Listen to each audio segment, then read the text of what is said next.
I need a crack and a meth head all mixed together. You're perfect. I need someone that looks like a wet Muppet. That's what I am. I need crack and meth together. I need creth together. I want someone to look like they'll sell your car, rob you, and suck your all at the same time. Soulja Boy. Soulja Boy. I got on MySpace and YouTube and grinded as a teenager in the hood, and I made it. And you mad because you had to get in your ass. You had to suck and you had to sell your soul.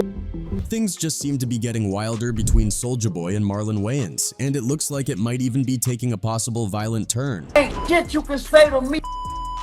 It ain't nothing. What the talking about? This whole back and forth between Soulja Boy and Marlon Wayans has been bubbling for a while now, but things just went completely off the rails. After days of trading shots online, Soulja Boy decided to take things to a whole different level, and not in a good way. Instead of keeping it to regular roasting, he went straight for the low blow, dragging Marlon's transgender son into the mix. My kids ain't trans. My kids real.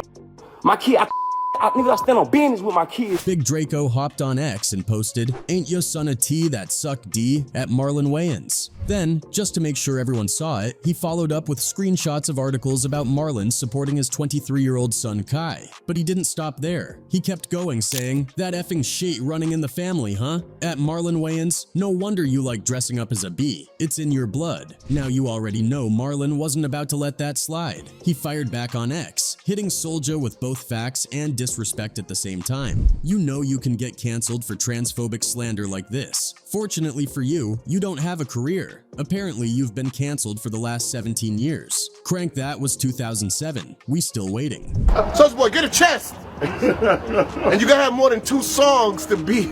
And just in case people didn't catch it the first time, Marlon doubled down, reposting Soulja's tweet with the caption, "If Soulja Boy had a career, he could get cancelled for this." Luckily, he ain't been relevant since 2007. The truth is, Soulja Boy has been struggling to stay relevant for a while now. What's the last song he dropped? Exactly, nobody knows, and even fewer people care. He's always trying to remind folks that he started viral hits and made internet waves, but at the end of the day, nobody's really checking for his music anymore. By the next day, Soulja must have realized he messed up, because he rushed back to X, deleted all the posts, and tried to clean up the mess with a weak apology.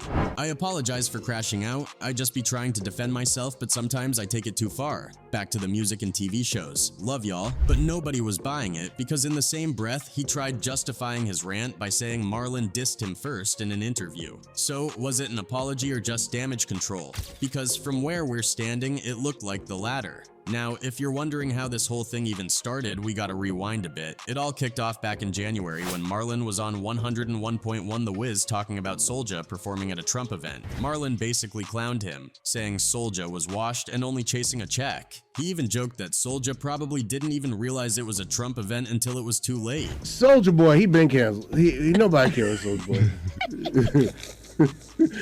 So, Soulja Boy better go get that check. Yeah, I don't think he had hits and woo. It's been a minute. It's been a while. You know, I think, and to be honest with you, I don't know if they knew it was underwritten Trump event. That's what I'm gonna say. And y'all already know Soulja Boy's ego is bigger than a stadium.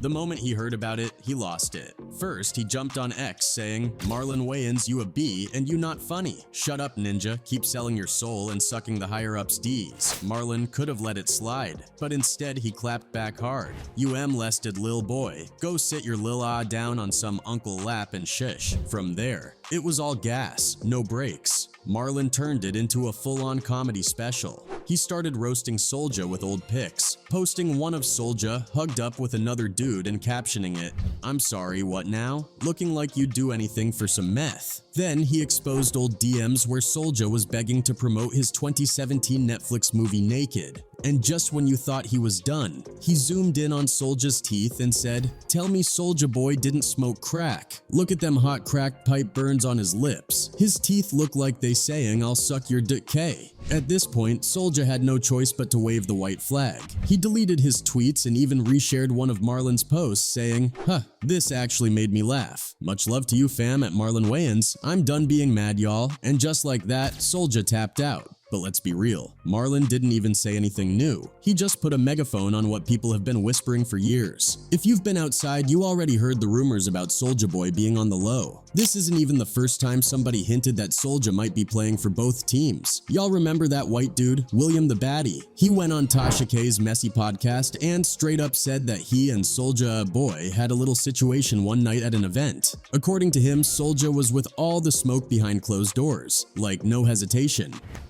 I loved it. I had some Louis, it was Louis, it was everything, and it was perfect.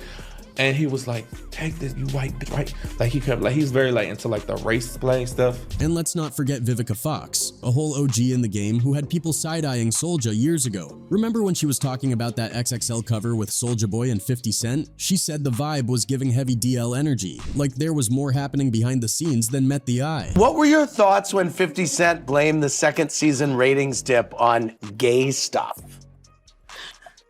First of all, you know, the pot calling the kettle black is all I'm saying. And let's be real, this industry is messy as hell. News travels fast. Rappers love to act like they're the biggest players out here, but behind closed doors, whole different story. So when Marlon threw that little jab, he wasn't exposing Soulja. He was just putting a megaphone to what people in the streets already been whispering. But let's be honest, Soulja's name stays in controversy. He's been in the middle of some wild stories, and one of the craziest ones, that night at his crib when things got real, like movie scene real. I hop out, I start shooting. Bow, bow, bow, bow, bow. Shot the bow, shot his bow, bow, bow. So picture this, Soulja Boy was on top of the world getting ready to drop his album. To celebrate, he threw a release party at one of his clubs. The night was a success. Bottles popping, music blasting, everybody having a good time. After the party, he and his crew headed back home, still buzzing off the energy. They're chilling, unwinding, when one of his homies leans over and says, "Big Soulja, I think some of your fans might have followed us home." Your boy, when they take the trash out, he come back in, Soulja. I just seen some fans ride by the house while I was taking the trash out. At first, Soulja brushed it off, thinking his boy was just being paranoid. But then, boom, a noise echoed through the house. I'm in the studio listening to some beats. All I hear is boom, real loud. Instantly stop the music. At that moment, Soulja was in his home studio with his right-hand man, Arab. Soulja peeks outside and sees shadows moving around the property. His gut tells him something ain't right. He turns to Arab and says, "Yo, pass me the ting." No hesitation. Arab hands it over. I was sitting with something beside me,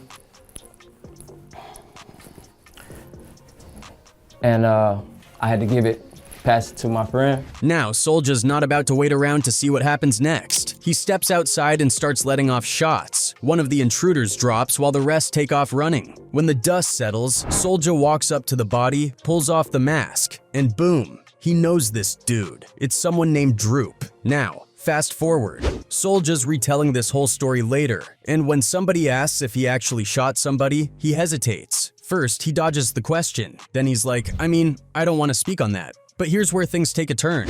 Droop, the dude Soulja allegedly shot, comes forward with his own version of events, and it's completely different from Soulja's story. According to Droop, there was no break-in. Instead, he claims he and his crew were actually part of Soulja Boy's circle. They weren't some randoms off the street. They had been signed to Soulja's label as dancers. And here's where it gets messy. That night at the album release party, Droop and his people were vibing, until they heard something real familiar. One of their songs was playing, but with Soulja Boy's verse on it. And the problem? Soulja never told them he was using their track. He just took it, slapped his name on it, and made it part of his album. Naturally, Droop and his people were heated. So Droop, being the one to handle business, decides to confront Soulja Boy about it. And here's where their stories completely split. Soulja claims Droop and his crew were trying to rob him. Droop says he was invited to Soulja's house to talk. Things got heated. Droop allegedly punched Soulja, and instead of fighting back, Soulja pulled out the burner. Droop, still standing his ground, hit him again. And that's when everything went left. You say that you slapped him.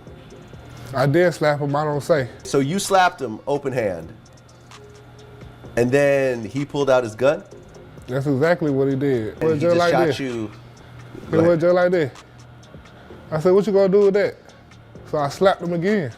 Gunfire, chaos, Droop gets shot, but instead of bleeding out at the scene, he manages to make it to the car, where one of his guys is waiting. They rush him to the hospital, hoping he'll pull through. Now here's where things get even crazier. When Droop wakes up, he's not just injured, he's in handcuffs. Soulja Boy had already told the police his version of the story, and according to the cops, Droop was the bad guy. They charged him with attempted robbery, a charge that could have gotten him 25 years. But Droop wasn't going down without a fight. He and his team brought in a powerhouse attorney, Brian Steele, the same dude who helped get Young Thug out of legal trouble. Steele hit the prosecution with a simple question: where's the evidence? And the response: silence. They had nothing. Realizing their case was weak, the prosecution agreed to a deal. Droop would serve a total of 1 year, including the 9 months he had already spent locked up. After that, he was free. But before the dust could even settle, there was still one more voice that had to be heard: Arab. Now, at this time, Arab and Soulja weren't even cool anymore. They had fallen out long before all this drama went down, so Arab had no reason to lie for him. But when he was asked about that night, he actually backed up Soulja's story. According to him, masked intruders really did break into the house, and Soulja's quick reaction saved them. And when Arab talked about it, his voice was shaky, like he was genuinely still shook by what happened. Even with all these conflicting accounts, one truth remained: no one, not even the police, could say with absolute certainty what had happened that night. But in the end, the system sided with Soulja Boy, and Droop was the one who had to pay the price.